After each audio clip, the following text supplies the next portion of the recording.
Horse refuses to cross river, then they see what's lurking beneath. The late afternoon sun cast long golden rays over the rolling countryside of Cedar Ridge, where a winding river meandered through fields of wildflowers and dense patches of oak trees. On this particular summer day, Anna Carter, a 28-year-old equestrian with a passion for exploration, was out on her usual ride with her beloved horse, Storm. Storm was a striking black stallion with a sleek, muscular build and an intelligent gaze that often seemed to mirror Anna's adventurous spirit.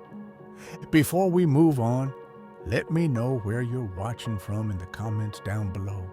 Anna had moved to Cedar Ridge a year ago, escaping the hustle of city life to reconnect with nature. She had grown up around horses, and Storm had been her companion for nearly 5 years. Together they had tackled challenging trails, crossed unpredictable terrain, and faced countless obstacles. But today's ride would prove unlike any other. Their route took them along the Cedar River, a waterway known for its calm surface and clear, shallow waters. Farmers and locals often used the river as a crossing point for livestock, and Anna herself had crossed it many times before without issue. Storm had always been steady and sure-footed, his confidence unwavering in the face of rushing water or steep inclines. As they approached the riverbank, the air was warm and still, save for the occasional chirping of birds in the nearby trees. Storm's ears flicked forward, and he let out a soft snort, his nostrils flaring slightly. Anna noticed his sudden change in demeanor. "Easy, boy," she murmured, patting his neck. "It's just the river. You've done this 100 times." Storm's muscles tensed under her touch, and he shifted uneasily on his hooves. Anna frowned, sensing his unease, but brushing it off as a momentary lapse in focus. The river appeared calm and inviting, the water glistening under the sun's rays. Gently urging him forward, Anna guided Storm toward the edge of the riverbank.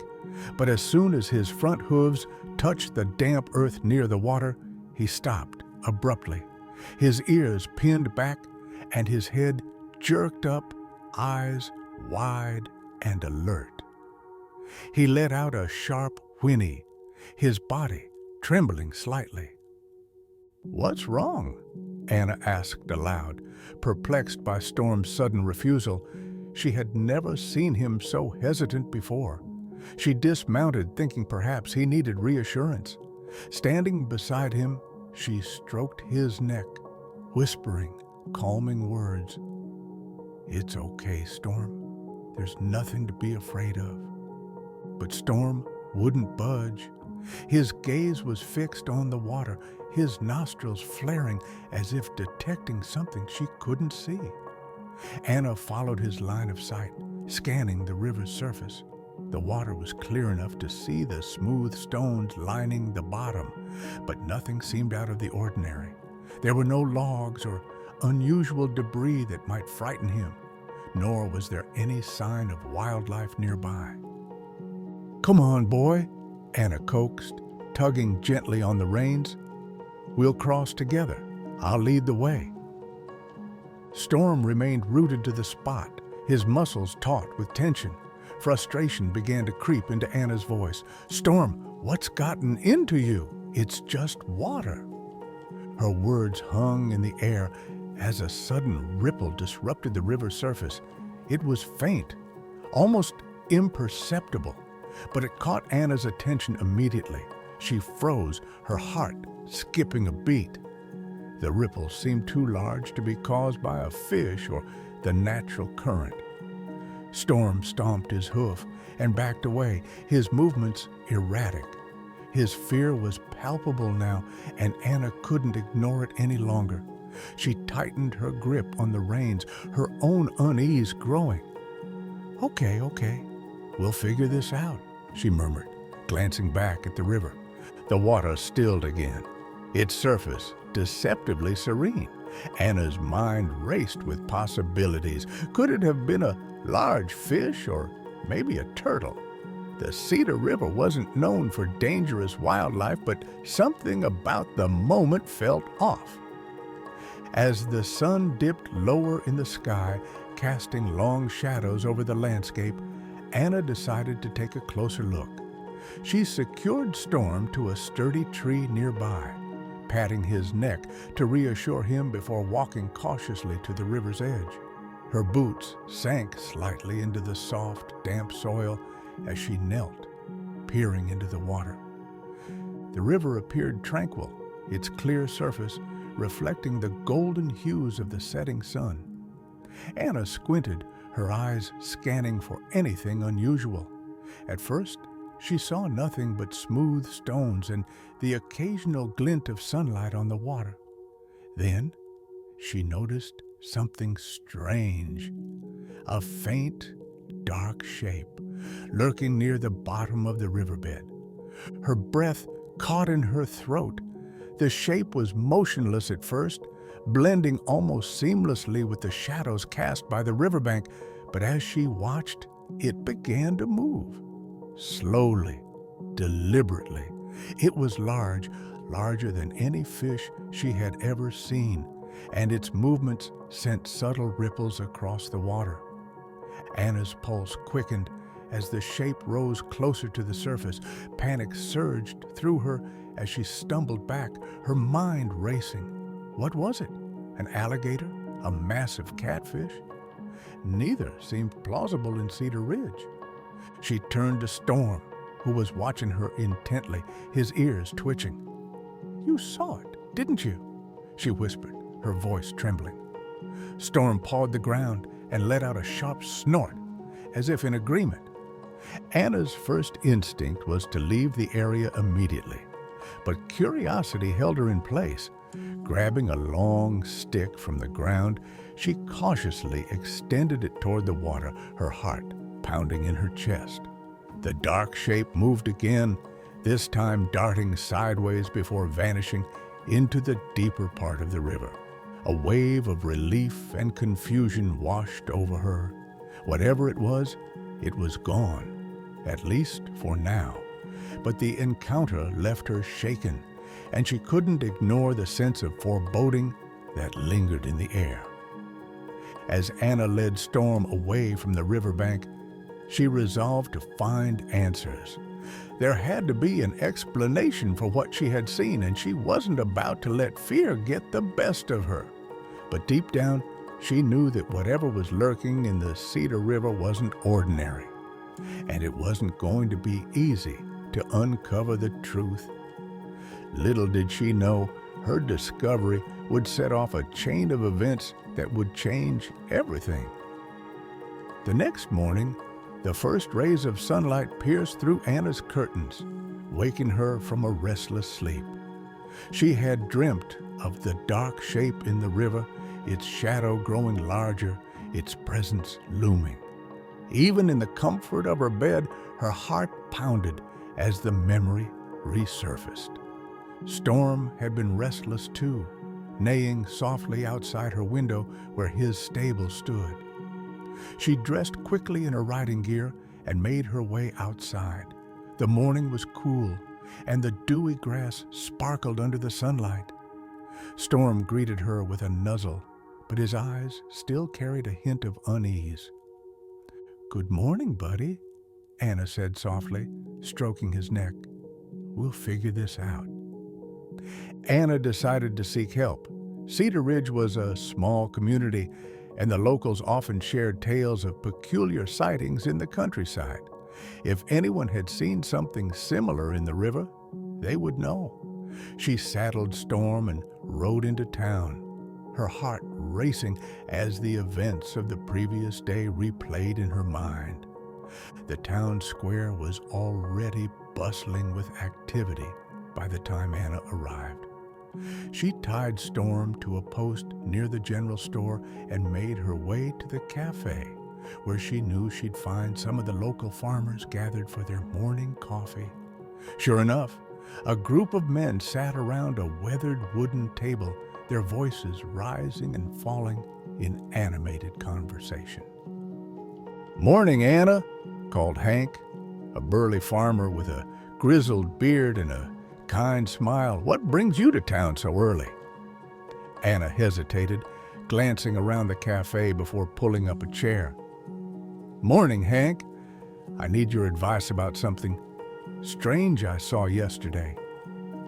The table grew quiet, and all eyes turned to her.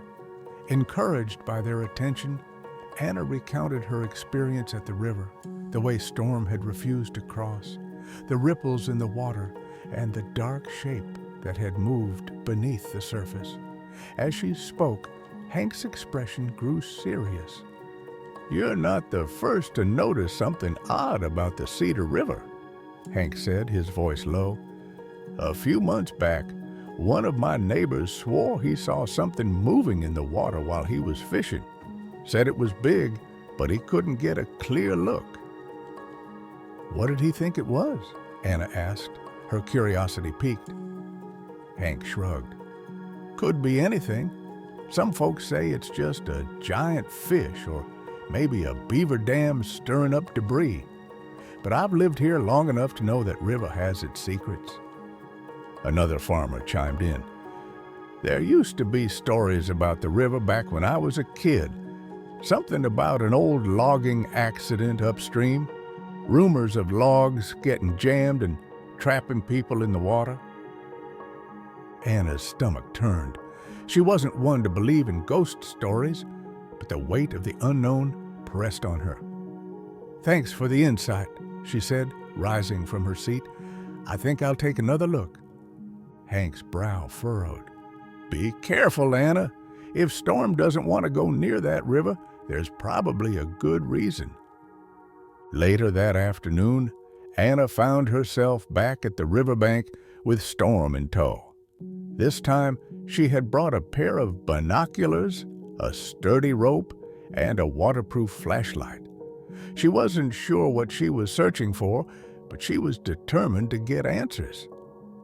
Storm hesitated as they neared the river, his ears twitching nervously. Anna patted his neck, whispering soothing words as she tied him to a nearby tree. "Stay here, boy. I'll be careful." With her flashlight in hand, Anna approached the water's edge. The river looked as calm and clear as ever, its surface reflecting the vibrant hues of the surrounding forest. But she couldn't shake the feeling that something was watching her.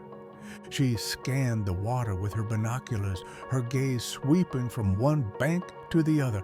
For a long moment, there was nothing, just the gentle flow of the river and the occasional ripple caused by a breeze. Then, just as she was about to lower the binoculars, she saw it, the faint outline of a shadow moving slowly beneath the surface. Anna's breath caught. The shadow was larger than she had imagined, its form elongated and sinuous. She crouched low, shining her flashlight into the water in an attempt to get a better look. The light cut through the surface, illuminating the murky depths below. For a split second, she thought she saw a glint of something. Scales? Or was it just a trick of the light? Before she could investigate further, Storm let out a sharp whinny, pulling against his reins. Anna turned just in time to see him rear up, his eyes wide with panic.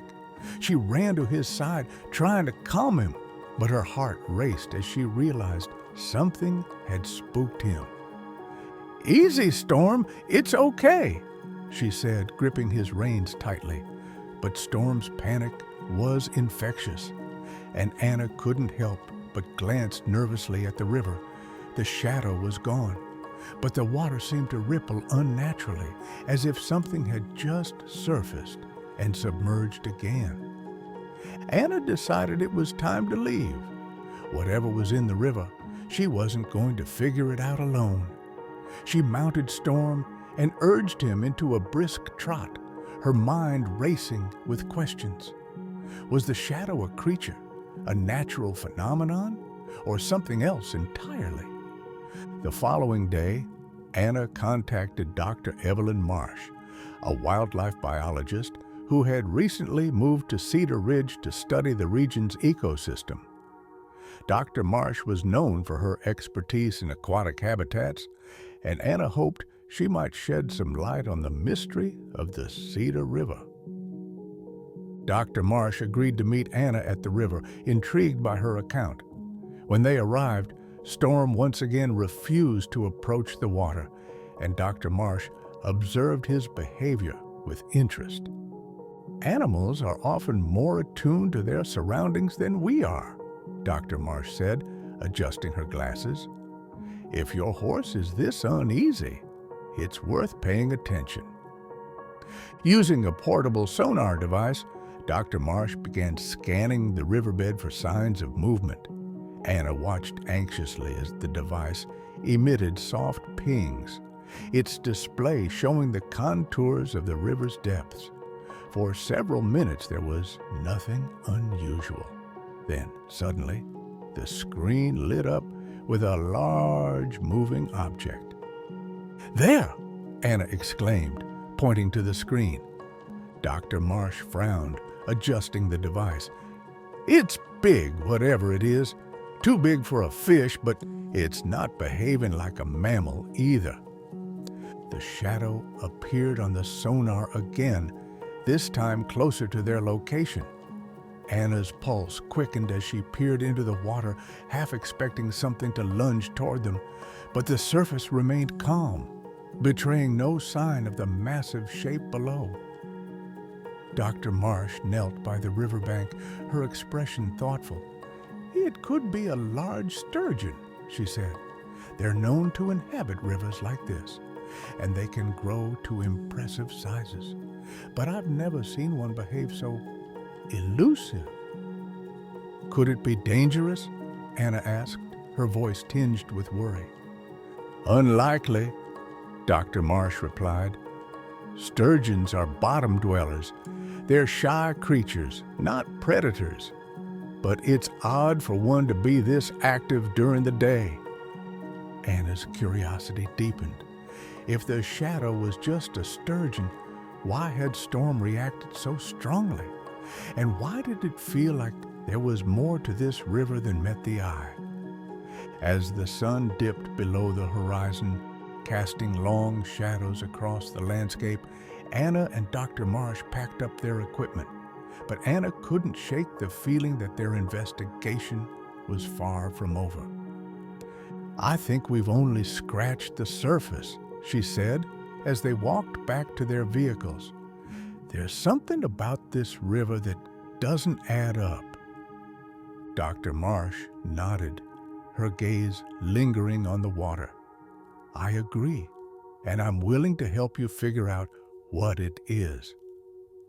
The days following Anna and Dr. Marsh's initial investigation were filled with unease and anticipation. Word had spread quickly through Cedar Ridge about the mysterious shadow in the Cedar River, drawing a mix of curiosity and concern from the townsfolk. While some dismissed it as a harmless oddity, others whispered about long-buried legends of the river, tales of lost creatures, and warnings passed down through generations. Anna couldn't let it go. The thought of the shadow lurking beneath the surface gnawed at her, as did Storm's continued unease. Every time they neared the river, his behavior became increasingly erratic, as though the unseen presence was growing bolder. She resolved to return, this time with a more deliberate plan. Dr. Marsh agreed to help again, but she suggested they conduct a nighttime survey. "Some aquatic creatures are more active after dark," she explained, loading a small boat onto her trailer. "If we want to see what we're dealing with, it's our best chance." Anna hesitated but agreed. As unnerving as the thought of a nighttime venture was, her curiosity outweighed her fear. Storm, however, was left at the stable, Anna didn't want to put him through the ordeal again.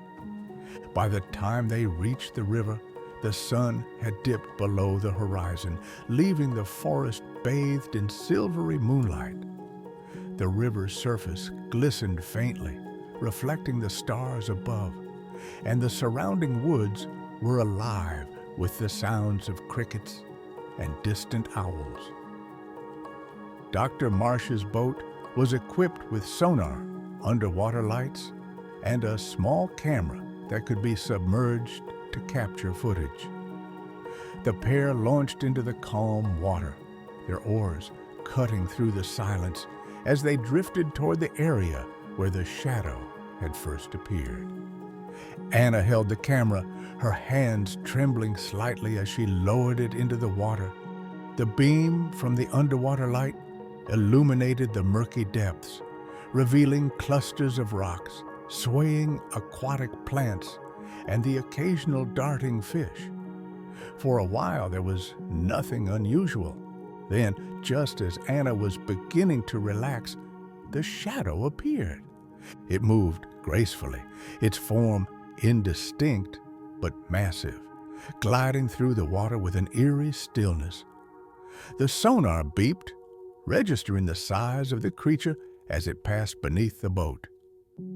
Dr. Marsh's face grew pale as she adjusted the equipment, her eyes fixed on the screen. "This isn't a fish," she muttered, her voice tense. "It's too large, too controlled. Look at how it moves. It's deliberate, almost aware." Anna's pulse quickened. The shadow lingered beneath them for a moment before disappearing into the darkness. She leaned over the side of the boat, scanning the water's surface for any sign of movement. "What do we do?" she asked, her voice barely above a whisper. "We follow it," Dr. Marsh replied, her hands steady as she maneuvered the boat. The next hour was a blur of tension and awe. The shadow continued to evade them, reappearing briefly before vanishing again, as if it were toying with their efforts. Each time it surfaced, Anna felt a chill run down her spine. It wasn't just the size of the creature that unnerved her. It was the intelligence in its movements. As they ventured further downstream, the river widened and the current grew stronger. The shadow had disappeared for a while, and Anna began to wonder if it had finally lost interest in them. But then something unexpected happened. The boat jolted suddenly, the oars slipping from Dr. Marsh's hands as the current pulled them toward the center of the river. Panic surged through Anna as she grabbed the edge of the boat for stability. "What's happening?" she cried. Before Dr. Marsh could answer, the water around them erupted in a flurry of motion. The shadow surged upward, breaking the surface for the first time.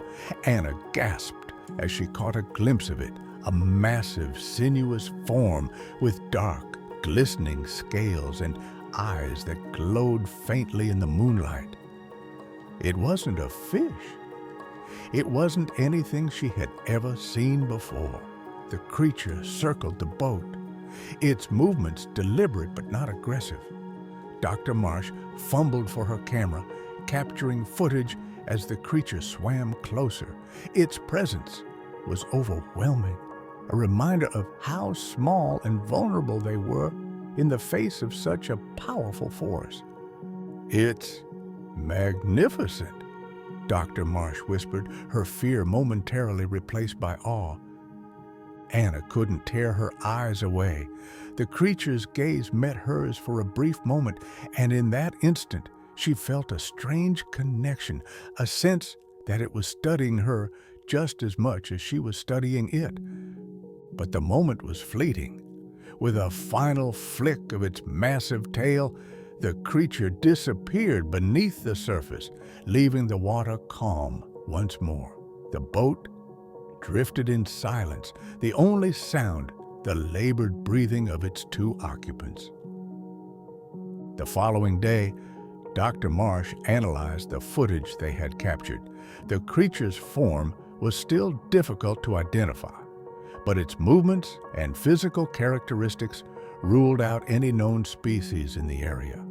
Dr. Marsh theorized that it could be an undiscovered aquatic species, one that had managed to thrive undetected in the remote stretches of the Cedar River. Anna, however, wasn't convinced. There was something about the creature that felt almost mythical, as though it belonged to a world beyond their understanding. As word of their encounter spread, researchers and wildlife enthusiasts began to take an interest in the Cedar River. Some dismissed the footage as a hoax, while others hailed it as evidence of a new species. For Anna and Dr. Marsh, it was a mystery that begged further exploration. Anna decided to bring Storm back to the river one final time. She wanted to see if his reaction to the water had changed now that they knew what lay beneath. But as they approached the riverbank, Storm stopped abruptly, his ears flat against his head. "Still not a fan, huh?" Anna said softly, patting his neck. Storm snorted, his body tense as he gazed at the water. Anna followed his line of sight and froze. The creature's shadow was back, lingering just below the surface, its form barely visible in the afternoon light. But this time, it didn't feel threatening. It felt protective. Anna's heart swelled with a mixture of fear and gratitude. She realized that the creature, whatever it was, had been guarding the river all along. It wasn't just a random inhabitant, it was the river's guardian, ensuring that its waters remained undisturbed and its secrets remained hidden. As Storm backed away, Anna gave him a reassuring pat. "It's okay, boy. We'll leave it be." And with that, Anna turned her back on the river, vowing to respect the guardian's territory. Some mysteries, she realized, were meant to remain unsolved.